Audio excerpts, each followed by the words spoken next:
네, 안녕하세요. 여러분들 반갑습니다. 오늘 11월 25일입니다. 화요일이고요. 22시 26분 지나고 있습니다. 오늘 시간이 너무나 늦었죠? 죄송합니다.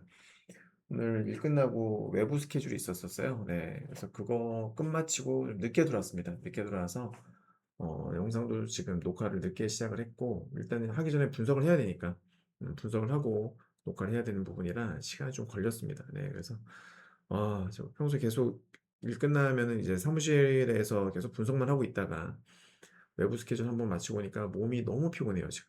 막 눈이 막 감깁니다, 진짜. 네, 스르르 감겨요, 눈이. 목소리도 좀 갈라지고 있죠. 그죠? 네, 피곤하니까 목이 바로 갈라지는데, 아우, 바로 시작을 해보도록 하겠습니다. 지금 늦은, 시간이 많이 늦었기 때문에, 물 좀 마실게요, 잠시만요.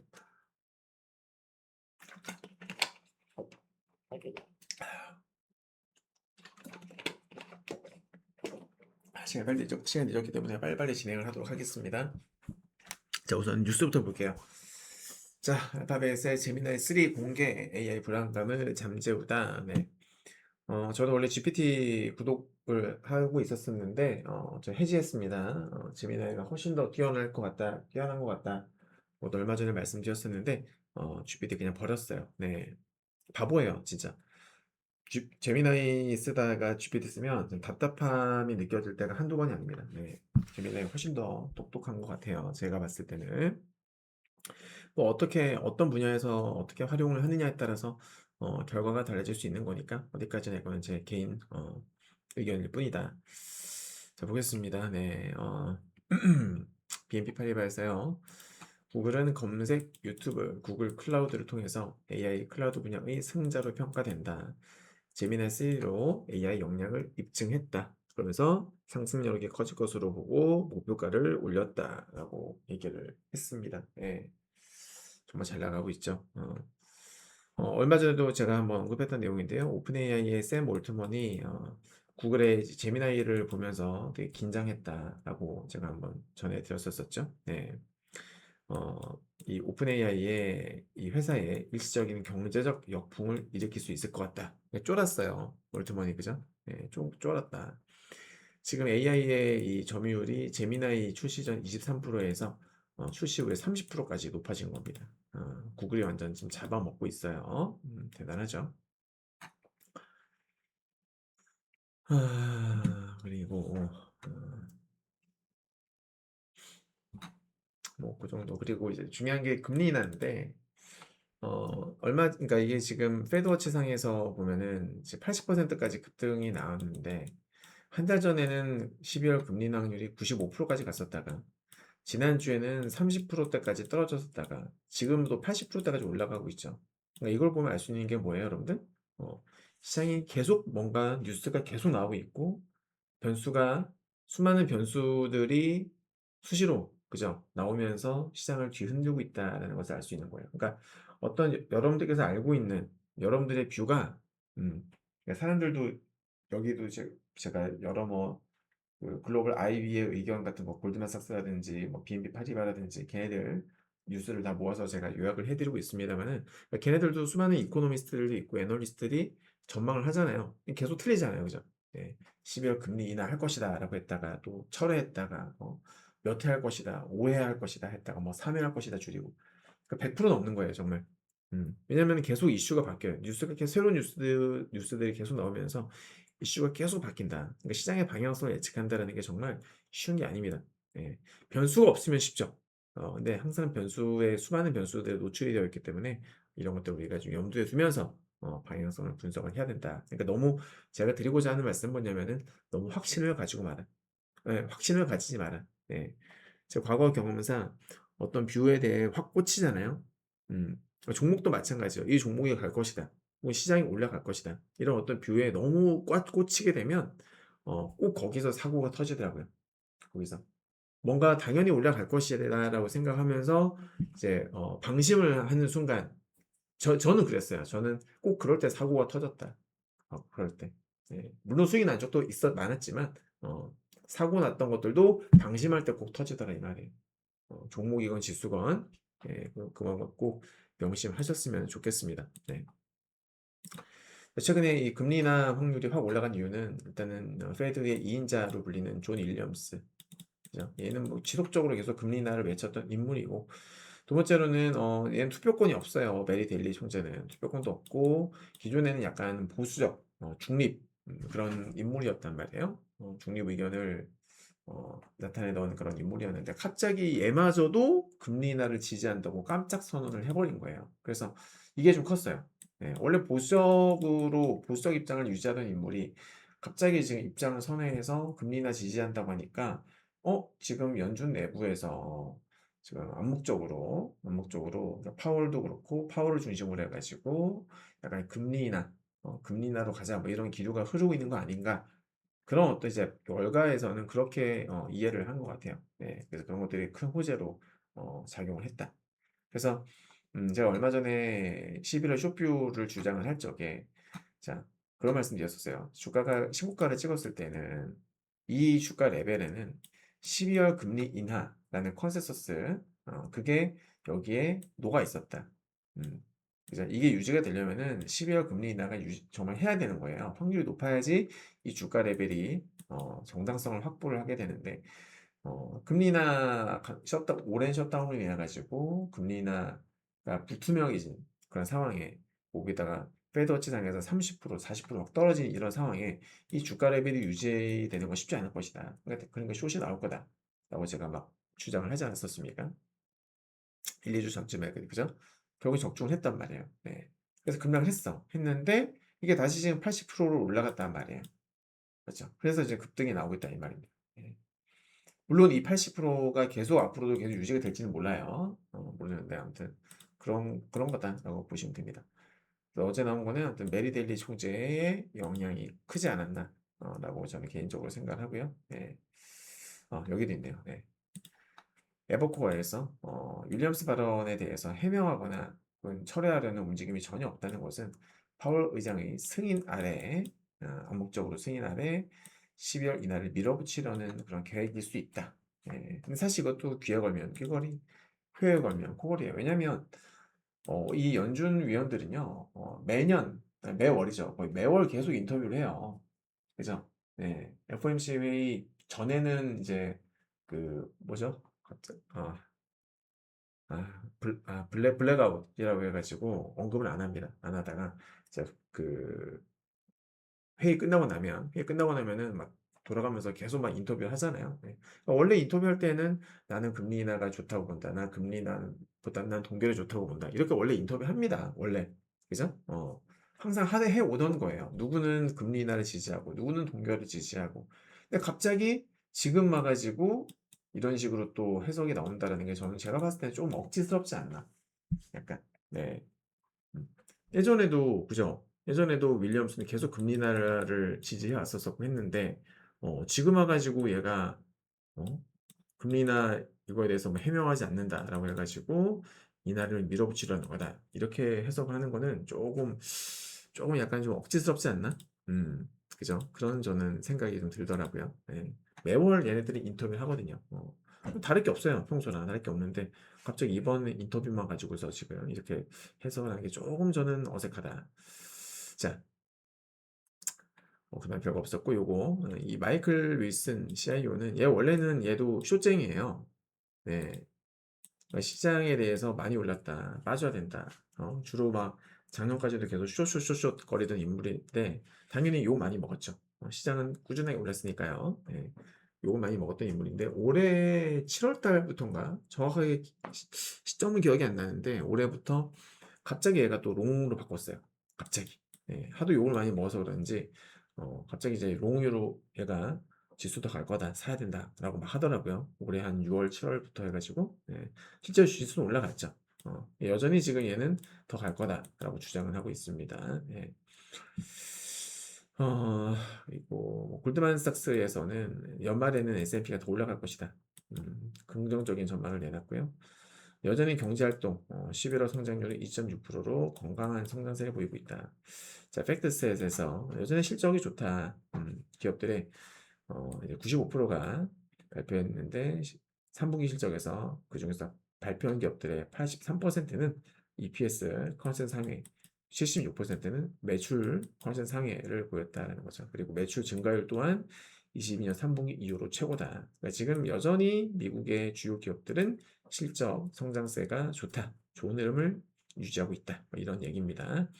스캇 베센트는 뭐 경제적 압박을 느끼고 있지만은 네, 왜냐하면 사실 제가 여러 번 말씀드렸잖아요. 지금 서민들, 중산층, 서민들은 죽어납니다. 지금 부자들만 잘 살고 있어요. 불균형이다. 극단적인 불균형 경제를 지금 겪고 있다라고 말씀드렸었는데 그렇다고 해서 뭐 내년에 경기 침체에 빠지지는 않을 것이다라고 그렇게 언급을 했습니다. 네.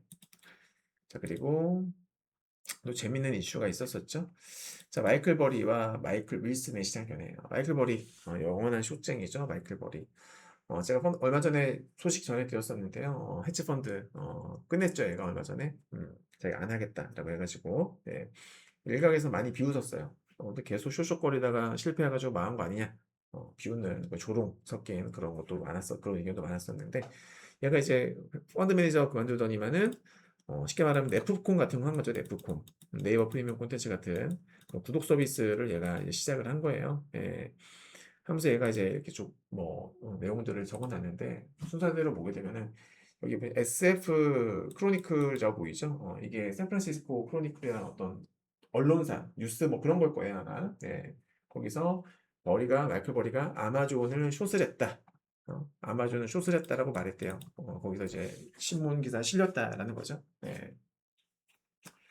그래서 얘가 지금 여기에 이걸 적은 이유가 뭐냐면 자기는 닷컴 버블 때 이미 버블을 때려 맞췄다. 근데 사실 이것도 알려진 거는 그러니까 여기 신문 보도가 됐던 건 사실이에요. 네, 했는데 그때 마이클 버리가 실제로 숏을 했다라는 그런 자료는 없는 걸로 알거든요. 공식적으로 마이클 버리가 그때 숏을 잡아가지고 수익 났었다. 뭐 이런 공식적인 자료는 저는 없는 걸로 알아요. 없는 걸로 알고 있는데 얘는 그거를 마치 영웅담처럼 썼습니다. 네, 그리고 그린스펀이 2005년도에 주택 가격에서의 버블은 지금 아니다. 지금 2005년 당시에 지금 주택시장 버블 아니다라고 그린스펀이 그 당시 연준 의장이었던 그린스펀이 얘기를 했다. 근데 서브프라임 맞았죠. 언제? 2007년도에. 네, 근데 사실 이것도 좀 웃긴 게 얘가 이렇게 썼다는 소리 뭐냐면은 마이클 버리가 2005년도부터 해가지고 뭐 버블 얘기를 했었단 말이에요. 네, 2005년. 근데 서브프라임이 언제 터졌어요? 2007년도 8월 달 터졌거든요. 네, 거의 뭐 3년, 2년에서 3년 정도 된 이후에 서브프라임이 터졌던 건데 그걸 지금 여기다 써놨어요. 저라면 솔직히 못 썼을 것 같아요. 저라면. 네, 저는 아시겠지만은 저는 뭐 1단위, 주 단위로 해가지고 제가 시험 맞춘 거 쓰잖아요. 근데 얘는 지금 2년, 3년 정도 지나서 벌어진 걸 가지고서 막 이렇게 내가 봤지 해제하고 있는 거야, 해제.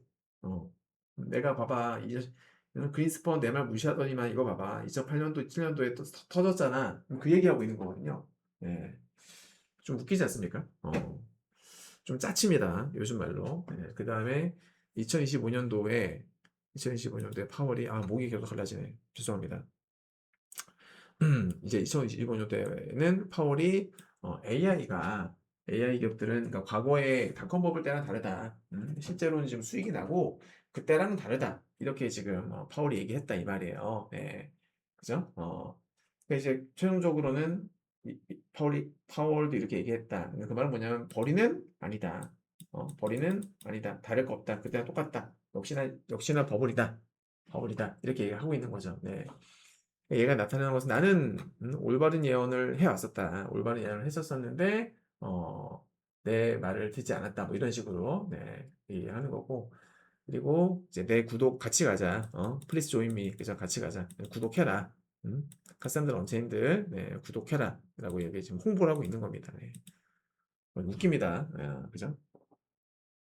이거 구독 서비스에 런칭한 한 게 웃긴 게 아니라 이걸 홍보하는 과정에서 한참 지난 얘기들, 그죠? 그러니까 얘가 뷰를 제시했던 시점과 그 일이 터졌던 게 2년 이상이라는 2년 이상 그 갭이 있었었는데 그걸 들고 와가지고 맞췄다라고 하는 게 좀 웃겨요. 네.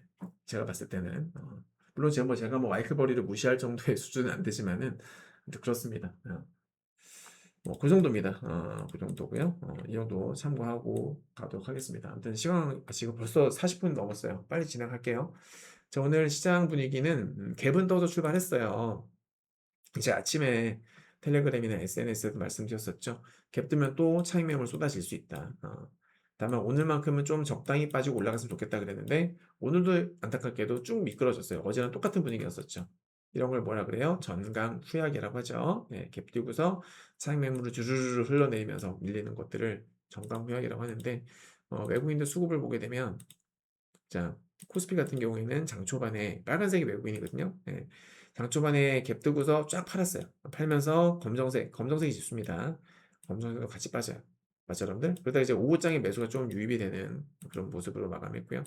코스닥 같은 경우에는 마찬가지 초반에 갭 띄고 나서 외국인이 팔았어요. 그러다가 12시 이후로 오늘 12시 이후로 외국인들과 기관들이 동시다발적으로 코스닥도 팔고 코스피도 같이 팔았어요. 그래서 제가 아까 텔레그램에 올려드렸었죠. 얘네가 뭐 점심에 밥을 맛이 없는 걸 먹었는지 갑자기 12시 이후로 던졌다. 그죠? 네. 그러다가 던지고 나서 오후장부터 열심히 매수를 하더라고요. 그죠? 그 결과적으로는 오늘 코스닥은 순매수 로 마감을 했고 코스피는 매도가 많이 감소하면서 마감을 한 거예요. 물론 이제 외국인들이 막판에 많이 샀다고 해서 100% 다음날 주가가 올라간다 이렇게 볼 수는 없는 겁니다. 네, 그냥 참고하시라고 말씀드린 것이고 그리고 제가 지속적으로 살피고 있는 이 고객 예탁금 제가 이 고객 예탁금 관련해서 말씀드리자면 제가 11월 쇼뷰를 볼 적에도 여러 가지를 참고했었었는데 그 중에 하나가 또 고객 예탁금이었었잖아요. 네. 5일 연속으로 그러니까 주가가 많이 올랐을 때 5일 연속으로 감소가 나오는 것은 이거는 결코 좋은 시그널은 아니다라고 해서 제가 쇼뷰를 말씀드렸었는데 그때 영상 찾아보시면 나옵니다. 그랬었는데 사실 과거에 그러니까 지금의 이 급등 랠리를 비교를 해볼 만한 이 비교 대조군이 언제예요? 여러분들 별로 없어요. 국장이 이렇게 이런 식으로 강한 랠리를 펼치는 게 자주 있는 일은 아니잖아요. 2000 비교할 만한 곳이 지금 비교할 그 시기가 코로나 팬데믹 그죠? 네. 이때 아니면은 2022년도 후반 그죠? 그때 한참 2차 전지로 급등이 나왔을 때 딱 그때도 좀 비슷해요 사실은. 네. 그때 말고는 없거든요. 아니면은 2017년도에 여기 골디락스 장세 맞죠 여러분들? 네. 딱 이 정도가 다란 말이에요. 네. 근데 과거에 이런 때랑 비교했었을 때 코로나 때랑 비교해 보게 되면 코로나 급등 랠리 당시에는요 5일 연속으로 예탁금이 감소했던 적이 없어요. 없습니다. 네.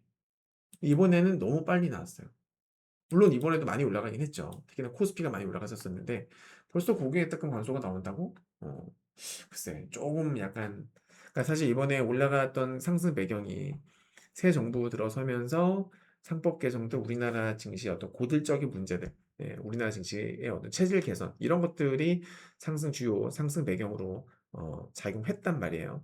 그런 것들이 이제 외국인들 입장에서 봤을 때 한국 좀 노력하고 있네 뭐 이렇게 인식이 됐겠죠. 네. 그런 것들이 호재로 작용했었던 게 맞는데 고객 예탁금이 감소하는 걸 보고서 뭐지?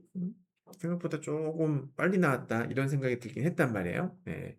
지금 보면은 고객 예탁금이 지금 고점을 낮췄어요. 저점도 낮아졌어요. 결코 좋은 거 아니에요. 네. 결코 좋은 게 아닙니다. 자, 보시면은 과거에 보세요. 자, 2020년도를 보여드릴게요. 네.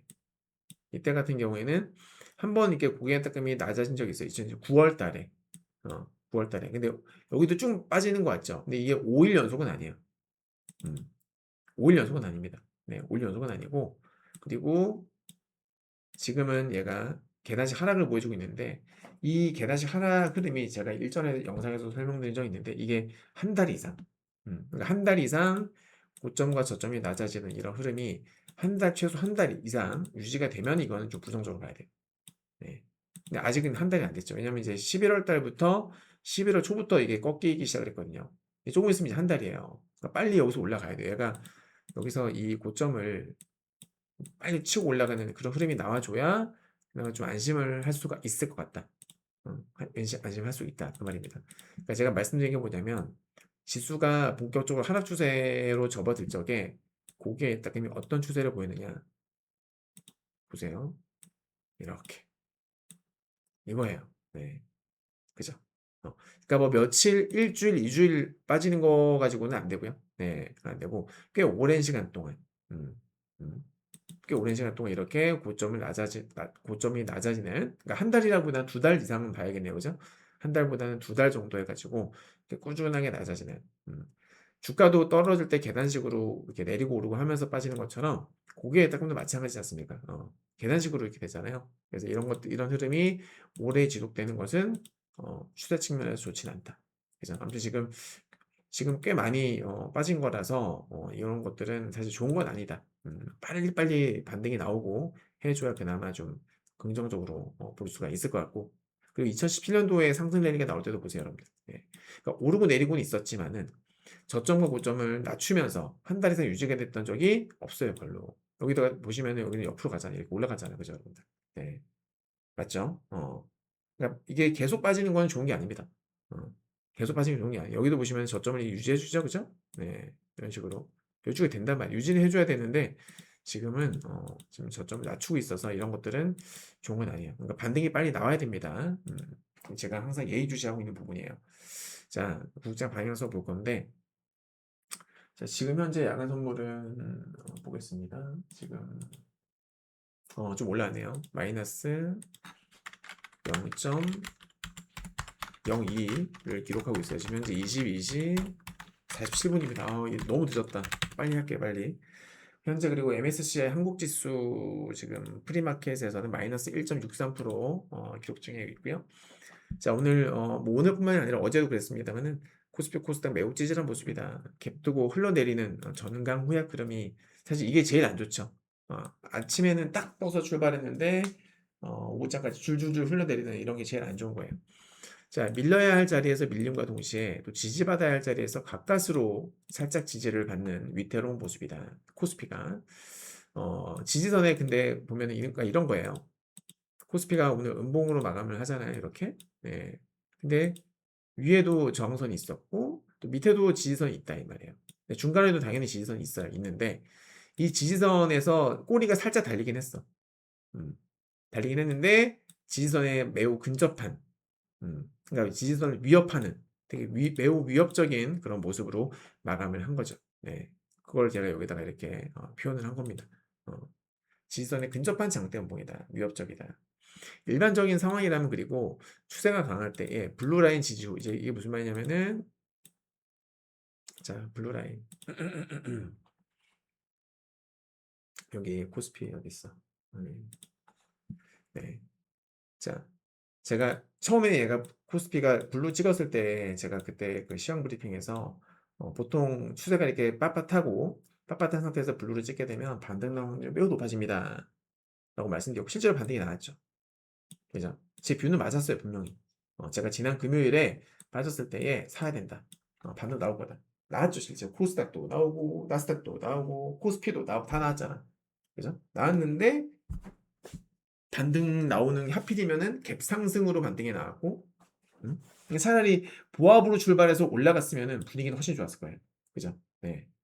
보합으로 출발해서 올라갔으면은 수익 내기도 훨씬 좋고 했을 텐데, 하필이면 갭 상승으로, 또 갭 상승으로 이렇게 쭉 올라가 버린 거예요. 상당히 짜증나는 그런 패턴이 나온 거죠. 하필이면. 네. 그래서 반등률은 맞았습니다만은 하필이면 갭 상승으로 이틀 연속 출발을 하는 바람에 재미를 못 봤다, 국장이. 너무 짜증나는, 미장만 재미를 본 거죠. 미국만 쭉 올라가고 국장은 재미를 못 보는 그런 상황이었다 이 말이에요. 그래서 이런 부분들이 저는 조금 좀 부정적으로 보여졌고, 여튼 지지라인 때에서 그래, 그나마 지지는 받고 있다. 그나마 지지는 받고 있어서 그나마 다행인데, 어찌됐건 캔들만 놓고 봤을 적에는 아직까지는 숏 위에요. 아직까지는. 그죠, 여러분들? 네. 갭 띄우고서 빼고, 갭 띄우고서 빼고. 근데 그나마 긍정적으로 볼 수 있는 부분은 뭐냐면은, 저점을 오늘 깼어요. 깼는데 저점을 살짝 깼어요. 근데 깨자마자 바로 또 꼬리가 살짝 달렸다라는 점. 네. 이런 부분들. 만약에 저점을 강력하게 깨는 음봉이었다면 매우 부정적이었을 텐데, 오늘 저점에서 살짝 깼다가 반등. 네, 이런 것들은 그나마 긍정적으로 볼 수 있는 모습이다. 그리고 오늘 기준으로 해서 무려 6연속 음봉으로 지금 마감을 했어요. 네. 과거 사례를 보면은, 자, 코스피는 네, 유연소 분봉입니다. 빨간색 화살표 나오죠? 제가 매일같이 사례 분석해드리고 있는데, 그러니까 이런 상승 랠리 중에 유연소 분봉 나올 수 있죠. 네, 100%는 없죠, 당연히. 근데 유연소 분봉이 나왔을 때 과거 사례 보게 되면은 결국 지나고 나서 보면은 저점이었다. 그죠? 네. 그러니까 조정이 나오면서 횡보하면서 나오는 분봉 말고 이렇게 조정 받으면서 나오는 이런 유연속 6 연속의 그런 분봉들은 결국 저점이었다라는 것을 알 수 있는 부분이에요. 자, 여기도 보시면은 정배열에서 상승 추세 5연속 분봉 반등. 그죠, 여러분들? 네, 여기는 횡보죠. 이건 아니 해당 사항 없죠. 조정 받으면서 이렇게 꺾이면서 나오는 연속된 음봉들은 단기 저점일 확률이 좀 있다. 네, 2017년도에도 보시면은 뭐 5연속 말고 그 이상 나올 수도 있겠지만 여기도 횡보죠. 마지막에 빠졌네요. 반대 나왔죠. 그죠? 여기도 횡보죠. 이게 해당 사항이고요. 여기도 양봉이 나오긴 했어요. 근데 이렇게 옆으로 횡보할 때 말고 근데 그럼에도 여기도 유견속 나오고서 양봉 나오고 그러니까 횡보할 때도 사실 계속 음봉만 나올 수 없잖아요. 그런 개념으로 이해하시면 돼요. 조정받으면서 나오는 5연속 반등 조정 나오면서 나오는 5연속 반등 이런 거를 지금 말씀을 드리는 겁니다. 그래서 과거 사례를 놓고 봤을 적에는 여전히 양봉 가능성 반등 가능성이 열려 있다 이렇게 볼 수가 있겠고요. 그죠, 여러분들? 그리고 제가 그래서 오늘도 찌질하지만 최저점을 우리가 신이 아닌 이상 알 수 없잖아요. 신이 아닌 이상 알 수 없기 때문에 반드시 분할로 접근해야 된다. 그래서 저는 여전히 저점 매수 분할. 지금은 저점 매수 분할 하는 게 맞다. 여전히 숏 우위이지만은 갑자기 이러다가 급반등이 나올 가능성도 배제할 수 없거든요. 그래서 저는 이렇게 분석을 하고요. 코스닥도 크게 다르지 않아요. 지금 보시면 얘도 찌질한데 다만 얘는 지금 보면은 저기 선 있죠. 이게 다 황금 맥점들이에요. 황금 맥점들인데 지금 보시면은 저항선에 부딪히고 지지선에서 딱 걸리고 그죠? 그러니까 지지선과 저항선 사이에 있는 거예요. 애매하게 딱 걸쳐 있는 거죠. 그죠, 여러분들? 네. 반등도 나오긴 했는데 애매한 겁니다. 그리고 61선, 60선은 살짝 깨는 그런 모습이고요. 하여튼 뭐 둘 다 똑같아요, 요즘에. 그래서 저는 양대 지수가 모두 때가 되면은 자연스럽게 강한 반등. 제가 보는 강한 반등은 21선 돌파해주는. 21선 돌파해주는 강한 반등은 결국 나올 것이다라고 보이고 그게 언제가 될지는 신이 아닌 이상 알 수가 없죠. 때문에 분할 매수 관점 유효하다라는 말씀을 드려봅니다. 자, 그다음에 비트코인 보겠습니다. 11시 다 됐네. 빨리 할게요, 빨리. 자, 비트코인 보시면은 오늘 아침에 제가 그 텔레그램과 SNS 올려드렸는데 바이비트 기준입니다. 황금 맥점인가 이게 뭐냐면은 여기서 보여드릴게요. 네. 자, 여기 이 검정색 수평선들이 다 목 아파. 잠시만요.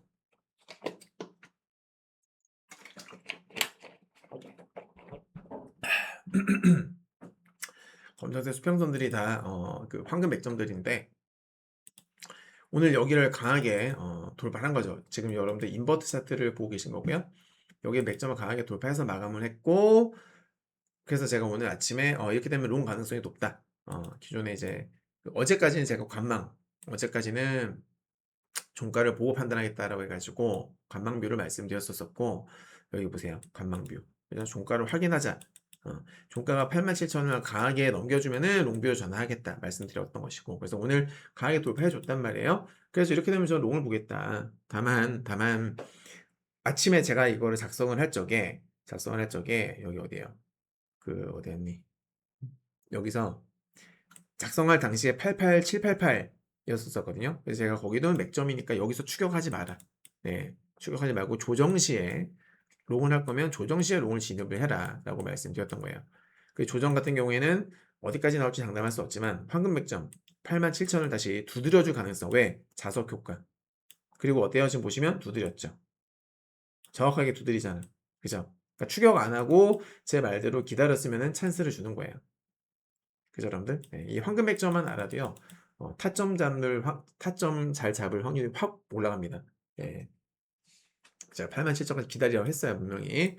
그래서 거기서 롱을 할 거면 거기서 진입을 해라. 손절 같은 경우에는 이 캔들의 저점을 잡으면 되겠죠. 다 적어 드렸었습니다. 그래서 일단은 오늘은 좀 롱뷰예요. 지금 87,000 부근이기 때문에 저는 롱뷰 가능성 말씀을 드립니다. 그다음에 미증시인데요. 어제 급등 나왔었어요. 나왔는데 정확하게 어디에서 딱 밀렸냐면은 멈췄냐면은 여기 황금 맥점. 네, 여기도. 음. 황금 맥점이 두 개가 있는데 둘 다 살짝 돌파했었어요. 살짝 돌파했다가 종가 기준으로 살짝 빠졌거든요. 여러분들, 네, 여기 나오죠. 황금 맥점. 근데 이제 황금 맥점에서 크게 떨어지지 않았어요. 그러니까 저항대에서 밀리긴 밀렸는데 크게 밀리지 않으면서 살짝 빠지면서 마감을 했다 이 말이죠. 그래서 이렇게 되면은 아직은 롱 우위인 거예요. 네. 밀려야 될 자리에서 크게 안 빠졌기 때문에 롱이 우세한 건 맞다. 그죠? 캔들 하나만 보고서 100% 장담할 수 없기 때문에 100%는 항상 없습니다. 누구도 100% 장담할 수 없어요. 다만 이제 확률상 롱 우위라고 저는 판단을 하는 겁니다. 네. 다만 이제 어제 장대양봉이었고 너무 급하게 올라갔잖아요. 근데 항상 급히 먹는 밥은 체하거든요. 네, 체할 확률이 높죠. 그래서 장대양봉에 급하게 올랐기 때문에 추격 매수는 당연히 부담이 느껴지는 그런 자리가 되겠고 매수를 하려고는 이전 황금 맥점 여기도 마찬가지 자석 효과를 기대해 보는 거죠. 24735가 여기가 황금 맥점이에요. 그래서 최소 여기 지지 테스트 정도는 나올 수 있지 않을까. 그래서 조정 시에 롱을 할 거면 저점에서 조정 시에 롱을 한번 노려보는 게 좋지 않나라는 그런 개인적인 생각입니다. 네. 그리고 오늘 종가를 보고 종가가 만약에 여기 정말 지지 테스트가 만약에 나왔을 경우에 지지 테스트가 나온 상태에서 만약에 이렇게 양봉을 마감했다. 그러면 이제 내일 롱 확률은 확 올라가요. 그러니까 현 시점 기준으로 저는 롱 확률이 한 60% 정도라고 한다면 현 시점 기준으로 내일 만약에 이제 내일 종가를 봤는데 이런 식으로 지지 테스트까지 이쁘게 받은 양봉이 나온다. 혹은 지지 캔들이 나온다라고 하면은 롱 가능성은 저는 70에서 75%까지 올라간다라고 저는 생각합니다. 네. 자, 여기까지 오늘 시황 브리핑이고요. 제 분석이 도움이 되셨다면 좋아요.